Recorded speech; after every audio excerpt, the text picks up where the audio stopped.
அழகப்பன் என்பவர் மீதான சட்டவிரோத பண பரிமாற்ற வழக்கில் சென்னை நுங்கம்பாக்கம் அமலாக்கத்துறை அலுவலகத்தில் நடிகை கௌதமி விசாரணைக்கு ஆஜராகியுள்ளார். இது குறித்த கூடுதல் விவரங்களை எமது செய்தியாளர் கதிரவன் வழங்க கேட்கலாம். கதிரவன் வணக்கம். இது பற்றிய மேலும் விவரங்கள் என்ன, சொல்லுங்க.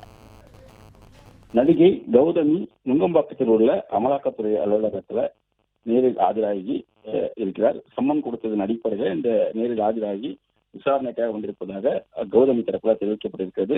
குறிப்பா நடிகை கௌதமியின் சொத்துக்களை அழகப்பன் என்பவர் அபகரித்து விட்டதாக மத்திய குற்றப்பிரிவு காவல் நிலையம் உள்ளிட்ட காவல்துறையில புகார் அளித்திருந்தார். தான் திரைத்துறையில் சம்பாதித்த பணத்தின் மூலமாக பல இடங்களை நிலம் வாங்கியதாகவும் 2004 ஆண்டுல புற்றுநோயில் பாதிக்கப்பட்ட போது தனது மகன் பராமரிப்பு செலவுக்காகவும் மருத்துவ செலவுக்காகவும் அந்த இடங்களை பாஜகவை சேர்ந்த கட்டுமான நிறுவனம் நடத்திருந்த அழகப்பன் என்ற உதவி நாடிய போது அவர் அந்த இடங்களை போலி பத்திரம் மூலமாக அபகரித்துக் கொண்டதாகவும் அதை குறித்து கேட்ட போது மிரட்டல் விடுத்ததாகவும் குற்றச்சாட்டி புகார் அளித்திருந்தார். அடிப்படையில பாஜக பிரமுகர் அழகப்பன், அவரது மனைவி நாச்சாள் அழகப்பன் உள்ளிட்டவர் மீது வழக்கு பதிவு செய்து கைது நடவடிக்கை மேற்கொள்ளப்பட்டது.